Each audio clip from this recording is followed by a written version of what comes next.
दोस्तों, कैसे आप सभी लोग हैं। आप सभी लोग को दोस्तों इस सेशन में जुड़ने के लिए बहुत बहुत स्वागत है दोस्तों, बहुत बहुत धन्यवाद। जैसा कि आप लोग जानते हैं दोस्तों कि हम लोग इस चैनल पर डेली बेसिस पे करंट अफेयर्स को डिस्कस करने का काम करते हैं। यानी कि जो हाल फिलहाल में जो घटनाएं घटी हुई होती है दोस्तों, उसमें हम लोग चर्चा करने का काम करते हैं। तो आज का दिन जो है दोस्तों 21 सितंबर 2024 है। तो आज के दिन से रिलेटेड जितनी भी घटनाएँ हैं, जितने भी करंट अफेयर्स है, चाहे वो नेशनल हो, इंटरनेशनल हो, स्टेट हो, या फिर कोई कोई भी फील्ड से हो, स्पोर्ट्स से हो, साइंस से हो, टेक्नोलॉजी से हो, या पॉलिटिक्स से हो दोस्तों, किसी प्रकार का जो भी घटनाएं आज का दिन से रिलेटेड है 21 सितंबर 2024 से दोस्तों, उसको हम उससे रिलेटेड बात करेंगे। इसमें जो है एक सेशन ऑलरेडी हमने कंप्लीट कर दिया है दोस्तों, और अगला जो सेशन है दोस्तों, आगे की जो करंट अफेयर्स है हम इस सेशन में डिस्कस करने जा रहे हैं दोस्तों। तो आप लोग ध्यान दीजिएगा दोस्तों। इसमें से जो पहला निकल कर आ रहा है दोस्तों, उसमें कहा जा रहा है कि INS विक्रांत, जो एक तरीके से कहा जा रहा है दोस्तों, इसके बारे में आप देख सकते हैं। एक इंडियन नेवी है दोस्तों, कहा जा रहा है indigenous aircraft carrier INS Vikrant join western naval fleet. Western naval fleet, जैसा कि आप लोग जानते हैं दोस्तों, आपको मैं बताया था कि इस तरीके का हमारा जो भारत का नक्शा है, इसमें से 3 नेवल है। एक महाराष्ट्र नेवल फ्लीट है दोस्तों, एक विशाखापट्टनम में है, और एक ईस्टर्न में है, एक वेस्टर्न में, एक साउदर्न में। तीन जो है दोस्तों, एक तरीके से कह सकते हैं आप नेवल फ्लीट है। नेवल फ्लीट मतलब वहाँ से एक तरीके से हमारा जो वायुसेना का है, जो समुद्र में जो वायुसेना का 3 मेन जगह लोकेशन है दोस्तों, 3 विंग है। नहीं सॉरी, माफ़ कीजिएगा, थी नेवल का मतलब क्या हो गया दोस्तों, थल सेना, जल सॉरी माफ़ कीजिएगा, जल सेना के 3 डिपार्टमेंट है, 3 हिस्से हैं। जो एक हिस्सा वेस्टर्न में रहता है तैनात, एक वेस्टर्न में रहता है तैनात, एक साउदर्न में रहता है, एक ईस्टर्न में रहता है दोस्तों। यानी ये इलाका को ये इसके द्वारा कंट्रोल किया जाता है, इधर मेंटेन किया जाता है, इसको इधर मेंटेन किया जाता है। तो इसमें जो किया जा रहा है वो बेस्ट की बात कर रही है, मतलब ये मुंबई की बात कर रही है दोस्तों, कि मुंबई में जो हमारा नेवल नेवल फ्लीट है जो दोस्तों, यानी कि जो नेवल का एक तरीके से जो स्थान है हमारा, उसमें इसको क्या किया है, एक तरीके से कह सकते हैं इसके काम को इसको लगाया गया है दोस्तों। इसका सेवा में इसको लगाया गया है। इसको एक तरीके से इसकी काम जो है आप कह सकते हैं, ये जो वेस्टर्न नेवल फ्लीट में है, इंडियन नेवी को सर्व करने के लिए शुरू कर दिया है दोस्तों। इसी के बारे में लिखा हुआ कि with the new navy has 2, आप इसको कह सकते हैं with the new Indian navy has 2 aircraft carriers, यानी इंडियन नेवी से 2 एयरक्राफ्ट कैरियर से INS विक्रांत और INS विक्रमादित्य है दोस्तों, यानी कि 2 है एयरक्राफ्ट कैरियर है दोस्तों ऑन इट्स वेस्टर्न फ्रंट में। वेस्टर्न फ्रंट इसकी बात कर रहा है, यानी इधर है जो 2 एक तरीके से कह सकते हैं 2 नेवी एयरक्राफ्ट कैरियर है दोस्तों। एयरक्राफ्ट कैरियर कहने का मतलब दोस्तों कि इतना बड़ा जहाज है ये दोस्तों, कि इसमें क्या किया जाता है, जहाज़ों को एक तरीके से ढोया जाता है दोस्तों। जहाज़ों को इस पे ले जाकर एक तरीके से इधर से उधर कह सकते हैं दोस्तों, यानी कि ढोने का काम किया जाता है, ट्रांसपोर्टेशन का काम किया। इसकी लंबाई इतनी बड़ी है दोस्तों, इतना बड़ा लंबा है कि इस पे कम से कम 30 जहाज अड़ सकते हैं। और इसी INS, यानी कि दोस्तों जहाज जो होता है इस पे लैंडिंग भी करती है दोस्तों, और इस पे से उड़ने का भी काम करता है। इसके बारे में कहा गया विक्रांत, INS विक्रांत और INS विक्रमादित्य 2 जो है नेवी का एयरक्राफ्ट कैरियर है दोस्तों, जो कि एक वेस्टर्न कमांड में इनके द्वारा काम किया जा रहा है दोस्तों। वेस्टर्न फ्लीट का जो पार्ट है दोस्तों, इसके बारे में आपको बताया कि western fleet is a part of the Mumbai headquarters. Western naval command जो है दोस्तों, यानी वेस्टर्न नेवल कमांड जो है जिसका हेडक्वार्टर मुंबई में पड़ता है दोस्तों, जिसके बारे में आपको जानकारी दी है, वहाँ पे दोनों को इसको लगाया गया है दोस्तों, INS विक्रांत और INS विक्रमादित्य को लगाया गया है। और INS विक्रांत के बारे में आइए डिटेल में हम चर्चा कर लेते हैं कि क्या इनकी कैपेसिटी है, क्या इनके फीचर्स है दोस्तों। कहा जाता है कि PM मोदी ने कमीशनड कर चुके हैं INS विक्रांत को 2 सितंबर 2022 को ही, INS विक्रांत को 2 सितंबर 2022 को ही कमीशन किया गया था। मतलब सेवा में इसका शुरुआत कर दिया गया था, इसको बनाकर जमीनी पे यानी पानी में उतारा गया था दोस्तों। It is the first ever, ये कहा जा रहा है कि पहला है जो इंडिया में बना हुआ, इंडिया में ही डिजाइन हुआ है और इंडिया में ही बनाया गया है। इस एयरक्राफ्ट क्या है दोस्तों, कैरियर है, एयरक्राफ्ट को ढोने के लिए है, यानी जहाज़ों को ढोने के लिए ढोने वाला जो शिप है दोस्तों, उसमें इसकी गिनती आती है। और इसे इंडिया में ही पहला ऐसा है, INS विक्रांत पहला ऐसा एयरक्राफ्ट कैरियर है दोस्तों जिसको इंडिया में ही डिजाइन किया गया, इंडिया में ही बनाया गया है दोस्तों। And the largest ship ever built in the maritime history of India, यानी कि भारत का, हिंदुस्तान का जो समुद्री जहाज है उसमें से इतना बड़ा जहाज आज तक नहीं बनाया गया था जितना बड़ा INS विक्रांत का साइज है दोस्तों।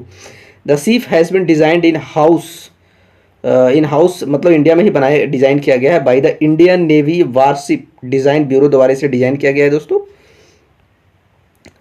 वारशिप ब्यूरो द्वारा डिज़ाइन किया गया है और कंस्ट्रक्ट किया गया है कोचिन शिपयार्ड लिमिटेड द्वारा इसे बनाने का काम किया गया है दोस्तों। Also with the displacement of 43,000 ton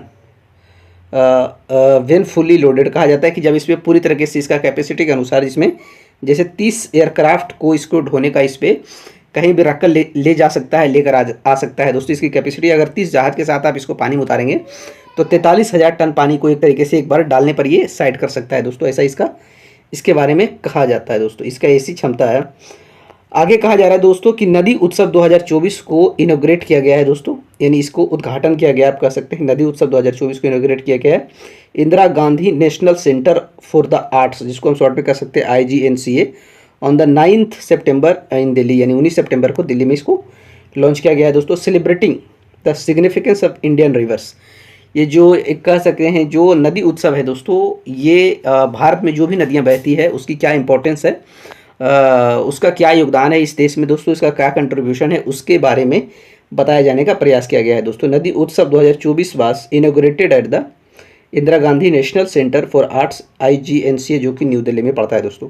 इसका ये 5वां एडिशन था दोस्तों, ये यानी ये 5वीं बार से आयोजित किया गया है। अब the festival is being celebrated under the theme reverse in reverse making of life time, ये इसका थीम था दोस्तों। कहा जाता है कि भारत की जितनी भी नदी है दोस्तों, वो हिंदुस्तानियों के जीवन में यानी भारतवासियों के जीवन में बड़ा योगदान है, नदी का बड़ा महत्व होता है दोस्तों।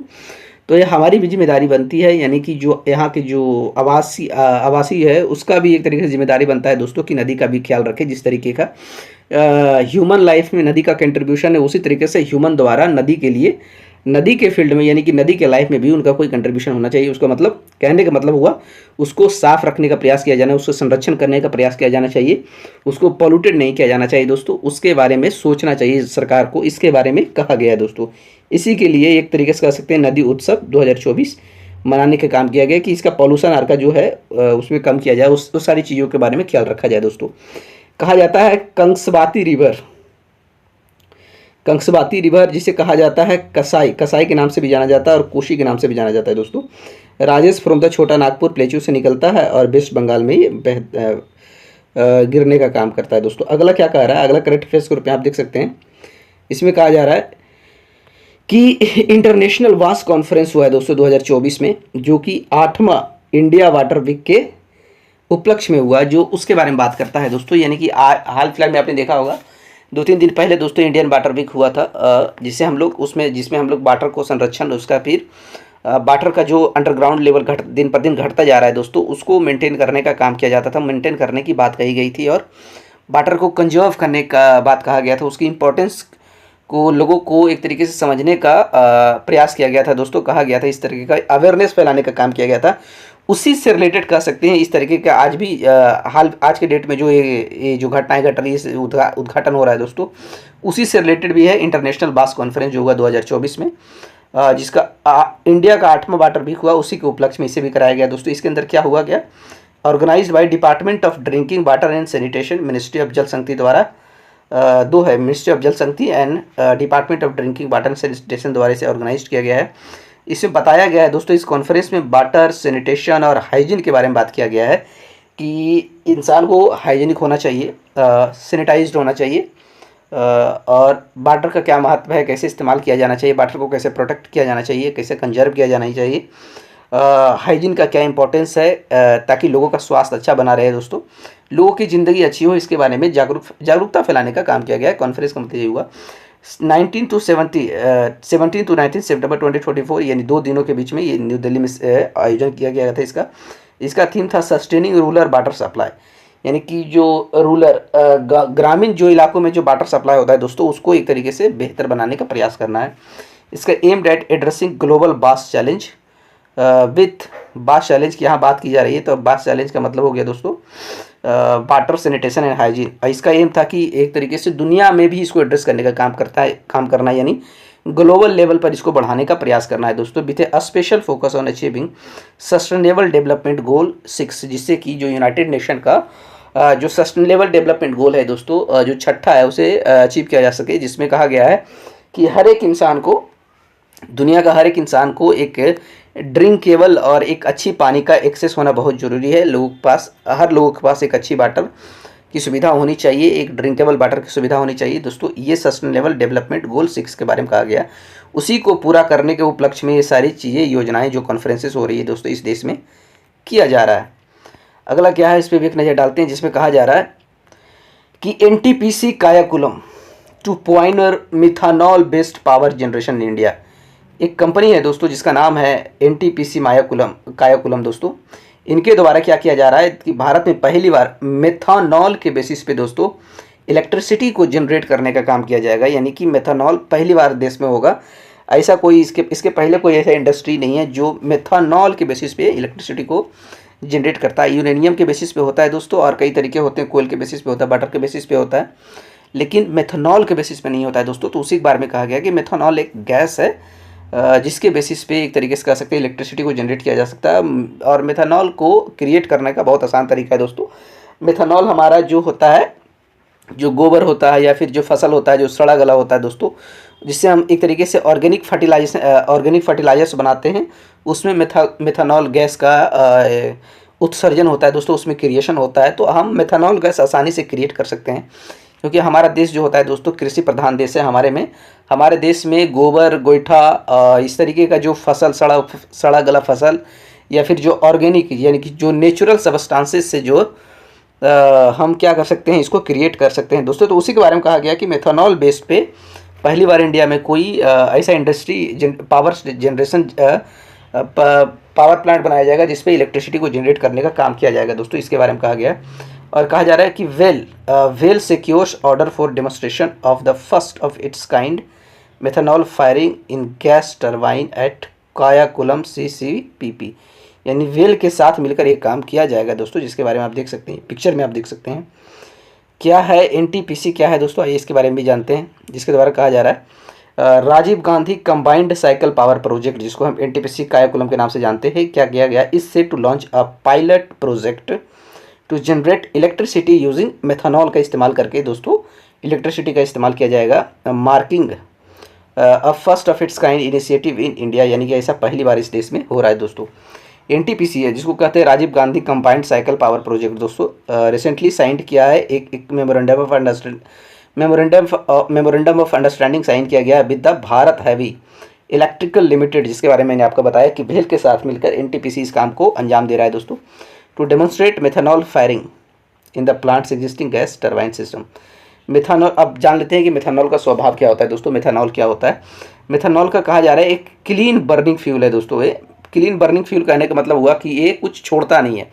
जब आप मेथानॉल को जलाएंगे तो उसका इस्तेमाल करेंगे तो इसके पीछे कोई रेसिडुअल नहीं छोड़ेगा, कोई प्रोडक्ट नहीं बचेगा नहीं, यानी कि पूरी तरीके से जल जाता है दोस्तों। तो एक तरीके से कह सकते हैं पॉल्यूशन फ्री भी आप इसको कह सकते हैं।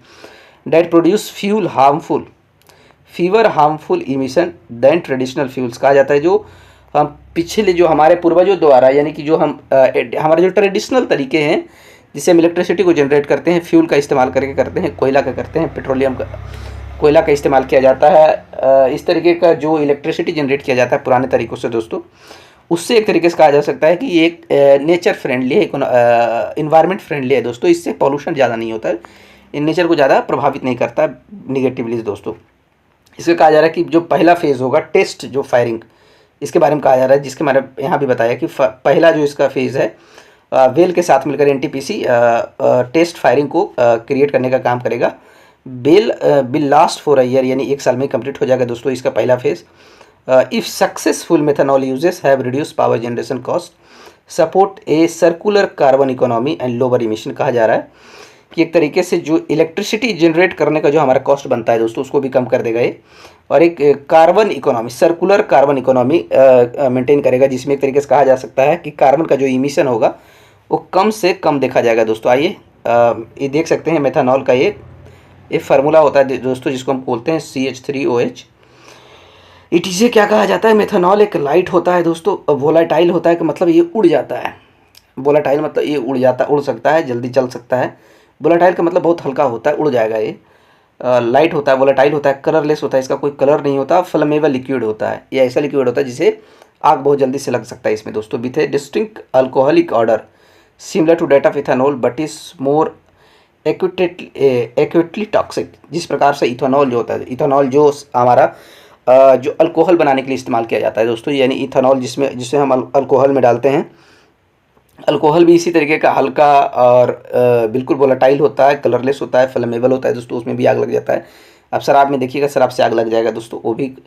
तो उसी प्रकार से लेकिन एक मिथानॉल भी है जो इथेनॉल का ही भाई है दोस्तों, लेकिन जो मिथानॉल है ज़्यादा टॉक्सिक होता है, इसके बारे में कहा गया। अल्सो कॉल्ड मिथाइल अल्कोहल भी इसे कहा जाता है, वुड स्प्रिट भी कहा जाता है। It can completely mix with water, यानी पानी के साथ ही पूरी तरीके से घुल सकता है दोस्तों। इंक्रीजिंगली साइनस एक स्ट्रक्चर है दोस्तों जो कि हाइड्रोजन और कार्बन मोनोऑक्साइड से मिलकर बनता है। ड्राइड फ्रॉम बायोमास से निकलता है दोस्तों। बायोमास के बारे में जैसा कि आपने जानता आपके द्वारा आपको मालूम होगा दोस्तों कि biogas from biogas is use for the methanol production. Methanol का जो प्रोडक्शन होता है बायोगैस का इस्तेमाल किया जाता है।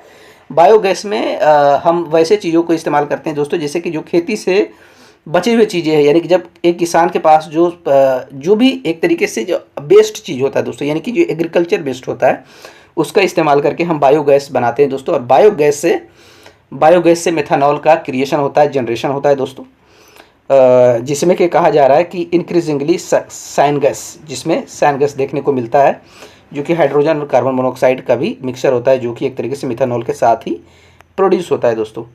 इसके फ़ायदे क्या क्या हैं दोस्तों, इसके बारे में एक नज़र डालते हैं, जिसमें कहा जा रहा है कि लोअर प्रोडक्शन कॉस्ट होगा, ज़्यादा महंगा नहीं पड़ेगा दोस्तों। इम्प्रूव्ड सेफ्टी, सिंपली मतलब methanol has a lower risk of flammability compare to gasoline, यानी गैसोलाइन के अपेक्षा जो है एक तरीके से देखिए फ्लेमेबल तो सब है, सभी गैस में आग लग सकता है दोस्तों, गैसोलाइन में भी लग सकता है, लेकिन जो मेथनॉल में है कम रिस्क होता है, गैसोलाइन में ज़्यादा तेज़ी से आग लग सकता है। इंक्रीज्ड एनर्जी सिक्योरिटी हमारा बढ़ जाएगा, यानी कि एनर्जी सिक्योरिटी बढ़ जाएगी। इसका कहने का मतलब हुआ कि methanol can be manufactured from variety of domestic carbon based feed stock such जैसे बायोमास हो गया, नेचुरल गैस हो गया, कोयल हो गया। एक तरीके से कह सकते हैं कि मेथनॉल का आप किसी तरीके से प्रोडक्शन कर रहे हैं जो variety of domestic carbon based feed stock होता है, यानी कि जो हमारे पास एक कैटल होता है, जो मवेशी होता है दोस्तों, उसका जो बाय प्रोडक्ट होते हैं उसके बेसिस पे आप बना सकते हैं, उस जैसे बायोमास बना सकते हैं, नेचुरल गैस, कोयल, ये सब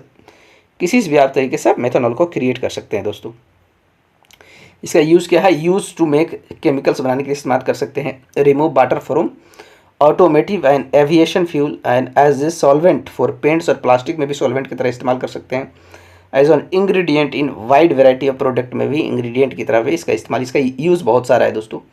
अब आगे क्या कहा जा रहा है, आगे आप देख सकते हैं, कहा जा रहा है कि तीसरा indigenous pressurised heavy water reactor attains critically दोस्तों। इसका मतलब हुआ NPCL, दोबारा NPCL इसके अंदर, यानी ये जो न्यूज़ है दोस्तों ये मेनली है यूरेनियम से रिलेटेड है दोस्तों। जिस प्रकार से यूरेनियम से हम इलेक्ट्रिसिटी को निकालते हैं, इलेक्ट्रिसिटी को जनरेट करते हैं दोस्तों, और यूरेनियम को क्या किया जाता है, अलग अलग एक जो होते हैं छोटे छोटे रिएक्टर बनाए जाते हैं दोस्तों, छोटे छोटे रिएक्टर जिसमें न्यूक्लियर को फिजन किया जाता है, जिसके बेसिस पे इलेक्ट्रिसिटी क्रिएट होता है दोस्तों। तो जब न्यूक्लियर को फिजन होता है दोस्तों तो उसका एक तरीके से बहुत तगड़ा फिजन होता है, यानी कि उसमें बहुत सारे जो न्यूक्लियस होते हैं दोस्तों, इलेक्ट्रॉन होते हैं, वो टूटने का काम करते हैं दोस्तों। तो कहा जा रहा है कि उसी से हमारा एनर्जी जनरेट होता है दोस्तों। अगर जो फ्यूज़न अगर कंट्रोलेबल वे में होता है, अगर वैसा फ्यूज़न होता है जिसे इंसान कंट्रोल कर लेता है दोस्तों, तो उससे आप इलेक्ट्रिसिटी बना सकते हैं। लेकिन वही फ्यूज़न अगर कंट्रोल नहीं होता है दोस्तों तो ब्लास्ट कर जाता है। तो ये न्यूज़ उसी से रिलेटेड है दोस्तों। कहा जा रहा है कि जो भारत में एक ऐसा हैवी वाटर रिएक्टर मिला है दोस्तों, जो जो ये तीसरी बार कोई ऐसा रिएक्टर है, तीसरा रिएक्टर है दोस्तों, कहा जा रहा है कि एक यूरेनियम को अटेन्स क्रिटिकली मतलब start of control fusion chain reaction, यानी कि यूरेनियम का जो रिएक्शन चेन होता है दोस्तों उसको कंट्रोल किया जाएगा इसमें, और उसके बेसिस पे इलेक्ट्रिसिटी क्रिएट किया जाएगा दोस्तों। कहा जा रहा है home built 7000 megawatt nuclear power reactor है दोस्तों। राजस्थान एटॉमिक पावर प्रोजेक्ट इन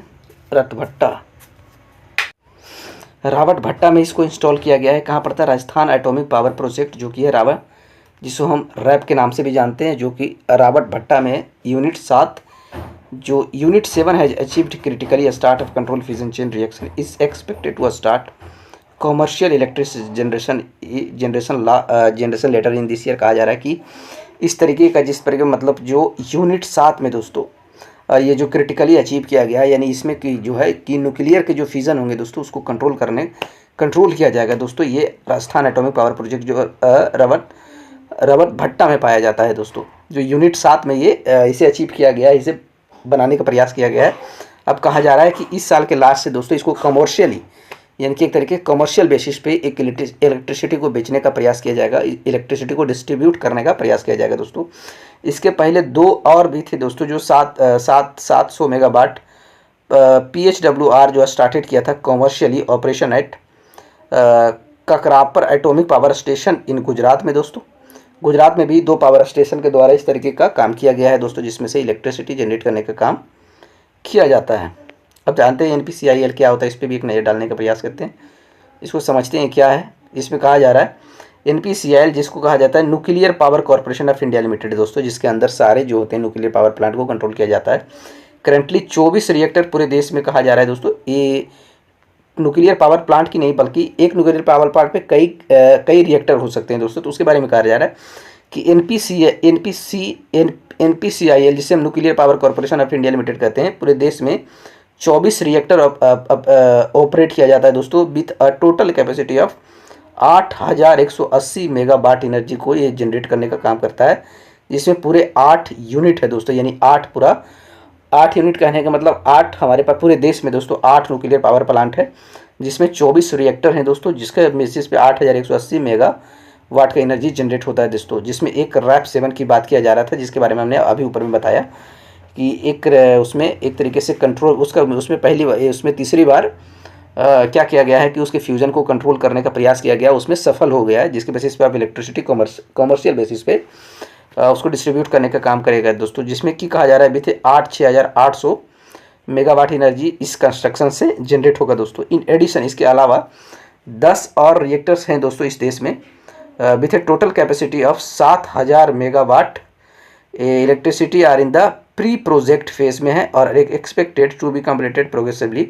यानी 31-32 तक दोस्तों कहा जा रहा है कि 10 और ऐसे रिएक्टर्स को बनाया जा सकता है इस देश में दोस्तों, जो कि ऑलरेडी बनाया जा रहा है, लेकिन वो अभी पहले स्टेज पे है दोस्तों, यानी पूरी तरह से कंप्लीट नहीं हुआ, इसके बारे में कहा जा रहा है। आगे देख सकते हैं, ये देखिए अब सारा न्यूक्लियर पावर प्लांट को मैं आपको जूम करके दिखा सकता हूँ। ये देखिए ये जो देश में है सारे न्यूक्लियर पावर प्लांट है दोस्तों, आप इसको देख सकते हैं। ये यहाँ है जिसको नरोरा NPP कहते हैं दोस्तों, दूसरा है ये राजस्थान में पड़ता है जो है रावत भट्टा पावर न्यूक्लियर पावर प्लांट है दोस्तों। उसके बाद है ककरापार न्यूक्लियर पावर प्लांट है, तारापुर न्यूक्लियर पावर प्लांट है, कायगा न्यूक्लियर पावर प्लांट है, मद्रास न्यूक्लियर पावर प्लांट है दोस्तों। ये सब अभी हमारे देश में ऑलरेडी जो है, और जो आने वाले समय में जो बनेगा दोस्तों न्यूक्लियर पावर प्लांट, ये देख सकते हैं ब्लू वाला जो है आने वाला समय में इस देश में न्यूक्लियर पावर प्लांट को स्थापित करने का काम किया जाएगा दोस्तों। आप ये ब्लू वाला देख सकते हैं, और ग्रीन वाला जो है ऑलरेडी हमारे देश में ऑपरेट कर रहा है दोस्तों। तो आप इसको देख सकते हैं, ये पूरा है कहाँ कहाँ है, किस तरीके से है दोस्तों, जिसके बारे में आप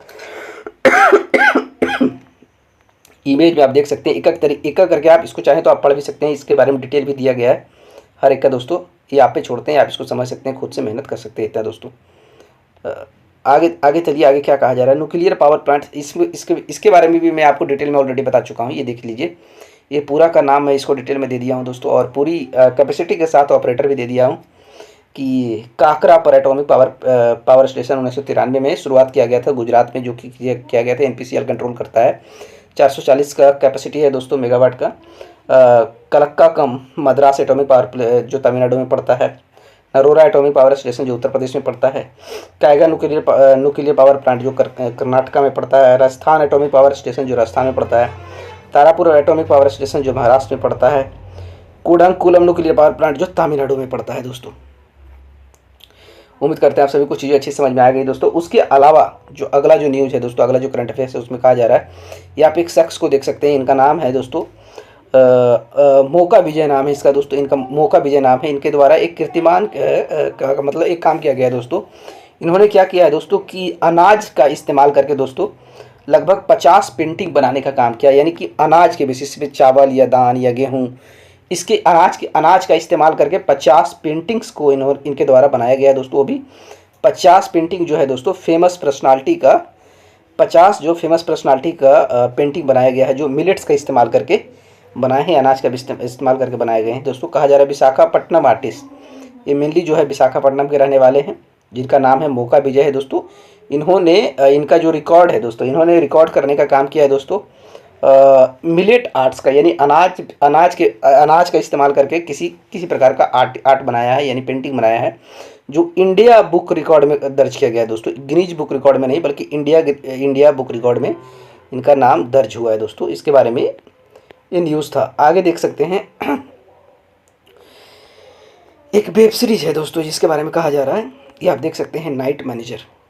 एक OTT पे एक वेब सीरीज आने वाला है, जिसके बारे में कहा जा रहा है कि night manager nominated at the international Emmys in drama series category. International Emmys जिस प्रकार का दोस्तों, आप कैसे समझाऊँ मैं, जिस प्रकार का इंटरनेशनल फिल्मों में जो ऑस्कर सबसे ऊंचे पायदान पे होता है दोस्तों, उसी प्रकार से टीवी वेब सीरीज़ में एमी अवार्ड दिए जाते हैं दोस्तों। तो उस एमी अवार्ड्स में ड्रामा सीरीज कैटेगरी में द नाइट मैनेजर को नॉमिनेट किया गया है दोस्तों। The Indian version of the Night Manager has received a nomination in the drama series category at 2024 international Emmy awards में, जो कि एक तरीके से वीरदास, इसके पहले भी बताया था, जो वीरदास द्वारा होस्ट किया जाएगा दोस्तों।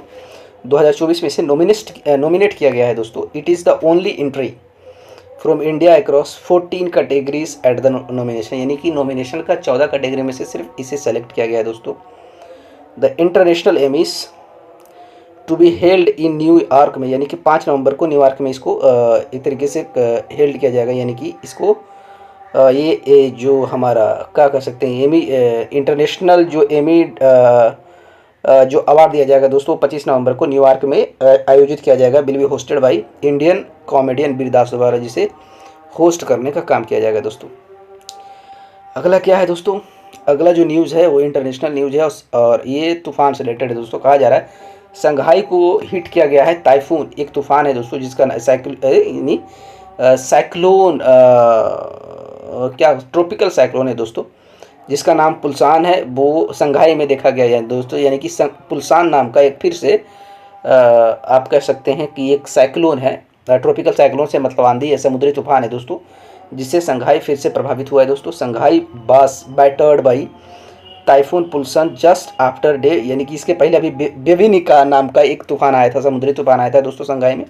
उसके बाद अब पुलसान नाम का एक समुद्री तूफान देखा गया वहाँ दोस्तों। Pulasan is the 14th typhoon this year, यानी कि इस साल में लगभग ये 14वां समुद्री तूफान है दोस्तों, जो कि एक तरीके से चाइना को प्रभावित करने का काम किया है। It makes its second landfall in the Shanghai after making its first landfall in the Zhejiang province, यानी कि जीहांग प्रोविंस से शुरुआत हुआ, उसके बाद ये संघाई में आकर गिरा है दोस्तों, इसको कंप्लीट हुआ है, जिसके बारे में कहा गया है दोस्तों। एक अगला न्यूज़ है दोस्तों, जो कि है लेप्रोसिस से रिलेटेड है, जिसमें कहा जा रहा है दुनिया का एक ऐसा देश है दोस्तों, जिनका नाम है जॉर्डन। जॉर्डन एक अफ्रीकी आप देख सकते हैं मैप पे, जॉर्डन का देख सकते हैं, जॉर्डन, गल्फ ऑफ इगदाद, इजिप्ट, स्पेन, सऊदी अरबला। जॉर्डन दुनिया का एकमात्र ऐसा देश बना है दोस्तों, न्यूज़ यही है, जहाँ पे कहा गया है कि अब जो है लेप्रोसी नाम की बीमारी को देखा नहीं जाता है दोस्तों। लेप्रोसी जो होता है, ये जो कुष्ठ रोग होता है दोस्तों, आप इमेज में देख सकते हैं। अब जो होता है जॉर्डन में क्या कहा जा रहा है कि कुष्ठ रोग नहीं होता है दोस्तों, इसके बारे में कहा जा रहा है। ये कहा जा रहा है, क्या कहा गया है कि Jordan has become the first country, दुनिया का पहला ऐसा देश बना है जो ऑफिशियल वेरिफिकेशन तौर पे WHO ने कहा कि सक्सेसफुली एलिमिनेटिंग लेप्रोसी, यानी WHO का इनके द्वारा WHO द्वारा कहा गया है दोस्तों, ऑफिशियल तरीके से डिक्लेयर किया गया है कि जॉर्डन एक ऐसा देश है दुनिया में जहां लेप्रोसी जैसे बीमारी अब पूरी तरीके से खत्म हो गया है दोस्तों। आइए आगे क्या कहा गया उसमें देख लेते हैं। जॉर्डन बिकम्स द फर्स्ट, आप इसको देख सकते हैं कि Jordan becomes the first leprosy free nation. WHO world health organisation ने डिक्लेयर किया है कि Jordan is the first country in the world, दुनिया में जो लेप्रेसी से पूरी तरीके से आज़ादी पाया है दोस्तों। Jordan has not reported any autochthonous cases of leprosy for over 2 decades, यानी पिछले 20 सालों में जॉर्डन भी एक भी केस लेप्रोसी से रिलेटेड नहीं देखा गया है दोस्तों। अभी वर्ल्ड हेल्थ ऑर्गेनाइजेशन का अगर डायरेक्टर की बात करें दोस्तों, तो इनका नाम है टेड्रोस अधेनोम जेब्रियसस। ये था दोस्तों न्यूज़। आइए अब लेप्रोसिस क्या होता है दोस्तों, इसके बारे में भी जान लेते हैं कि क्या है ये घटना, क्या है बीमारी, क्या है लेप्रोसिस, जिसे हम हांसेन डिजीज़ भी कहा जाता है दोस्तों। एक क्रोनिक इन्फेक्शियस डिजीज़ है। क्रोनिक मतलब ये फैलता है, एक आदमी से दूसरे आदमी में फैलता है दोस्तों, लेकिन हवा के थ्रू नहीं फैलता है। ये काउज्ड बाय द बैक्टीरिया से कारण होता है दोस्तों, माइक्रोबैक्टीरियम लैप्रेज के कारण होता है। इस बैक्टीरिया का नाम है माइकोबैक्टीरियम लैप्रेज है दोस्तों, इसका नाम है। ये बैक्टीरिया के कारण फैलता है। The disease predominantly affect the skin और पेरिफेरल नर्व्स, यानी स्किन को ज़्यादा डैमेज पहुंचाता है। और पेरिफेरल नर्व्स मतलब जो उंगली के जो लास्ट में जो एक पेरिफेरल नर्व्स होते हैं। पेरिफेरल नर्व्स क्या होता है दोस्तों, उंगली में, हाथ की उंगली, पैर की उंगली के लास्ट में जो नर्व पॉइंट होता है दोस्तों, उसको एक तरीके से नुकसान पहुंचाने का काम करता है। It is more common in tropical and सब ट्रॉपिकल एरियाज़ में ज़्यादा देखने को मिलता है, यानी कि ठंडे इलाकों में ज़्यादा नहीं होता है दोस्तों। It is a neglected tropical disease है, मतलब एक ऐसा बीमारी है दोस्तों जिस पे दुनिया बात भी नहीं कर रही दोस्तों। It is transmitted by droplets from the nose and mouth, यानी कि आप छींकने से या खांसने से नाक या मुंह के थ्रू जो आप इसमें से वाष्प निकलता है दोस्तों, उसके थ्रू हो सकता है, ये फैल सकता है दोस्तों। During the close and frequent contact with untreated cases, यानी कि वैसे जो एक तरीके से इससे ग्रसित हैं, अगर उसके क्लोज जाते हैं तो उसके छींकने या खांसने से जो ड्रॉपलेट्स निकलते हैं वो आपके नाक या मुंह के थ्रू ये बीमारी आप में भी पहुंच सकता है। इसका ट्रीटमेंट क्या है दोस्तों, ये क्यूरेबल है with a multi drug therapy के साथ आप इसको क्योर कर सकते हैं, इसको मेंटेन कर सकते हैं दोस्तों। आगे क्या कहा गया कहा जा रहा है कि and treatments during the earliest stages can prevent disability. अगर पहले भी इसको पकड़ लिया जाए तो ये ज़्यादा फैलता नहीं है दोस्तों। अब अगला क्या है दोस्तों, कीर्तन। क्या कहा जा रहा है, कहा जा रहा है कीर्तन जो सिख का जो सेक्रेड म्यूजिक है, यानी सिखों का एक पवित्र म्यूजिक कहा जाता है दोस्तों। सिख समुदाय में कीर्तन को एक बहुत पवित्र म्यूजिक कहा जाता है, गायन कहा जाता है। नाउ एंड अब क्या क्या है कि एक ऑफिशियल सब्जेक्ट यूके का जो म्यूजिक एग्जाम होता है दोस्तों, यूनाइटेड किंगडम का जो म्यूजिक एग्जाम है उसमें इसे ऐड किया गया है दोस्तों। For the first time in UK, पहली बार ऐसा हुआ है कि कीर्तन को रिकॉग्नाइज किया गया है as part of the graded music examination system add किया गया है, with a student able to access a former curriculum and text for Sikh sacred music के जो एक तरीके से इस्तेमाल करेंगे। कीर्तन क्या होता है दोस्तों, इसमें समझ लेते हैं। कीर्तन क्या होता है कि जैसे भी सिख का जो पवित्र बुक है, बुक जो है दोस्तों, पवित्र किताब है जिसे हम कहते हैं गुरु ग्रंथ साहिब के नाम से जानते हैं। तो दोस्तों कि गुरु ग्रंथ साहिब में जो भी बातें लिखा गया है दोस्तों, उसमें जो भी शब्द लिखे गए हैं, जिस चीज़ के बारे में बात किया गया है दोस्तों, उसको हम बोलते हैं शब्द दोस्तों। अब इसके बारे में ही कीर्तन करना, इसको गाना, यानी कि गुरु ग्रंथ साहिब में जो भी चीज़ें लिखा गया है, जो भी चीज़ें बताया गया है, उसको गाने का जो प्रयास करना, उसको सिंगिंग के रूप में इस्तेमाल करना ही कीर्तन कहलाता है दोस्तों। It is a fundamental method of devotion, एक तरीके से आस्था का एक सबसे बड़ा चीज़ है, एक तरीके से भक्ति को दिखाता है दोस्तों, समर्पण को दिखाता है। And praise in the Sikh faith, Sikh समुदाय में एक तरीके से विश्वास के तौर पे देख सकते हैं, यानी ये भक्ति से रिलेटेड चीज़ है। The Sikh sacred music curriculum comes alongside with recognition of 5 Indian string instrument, जैसे कि दिलरुबा, तौस, इसार, अस्ट्रेंजी, सरांडा, सारंगी, इसराज, तौस, दिलरुबा जैसे इंडियन स्ट्रिंग इंस्ट्रूमेंट के साथ इसका इस्तेमाल किया जाता है, इसको बजाने का काम किया जाता है दोस्तों। आगे क्या कहा जा रहा है देख लेते हैं। अब अगला जो लास्ट है दोस्तों, उसमें कहा जा रहा है कि सुनिक दुनित दुनित बिललागे एंड समराव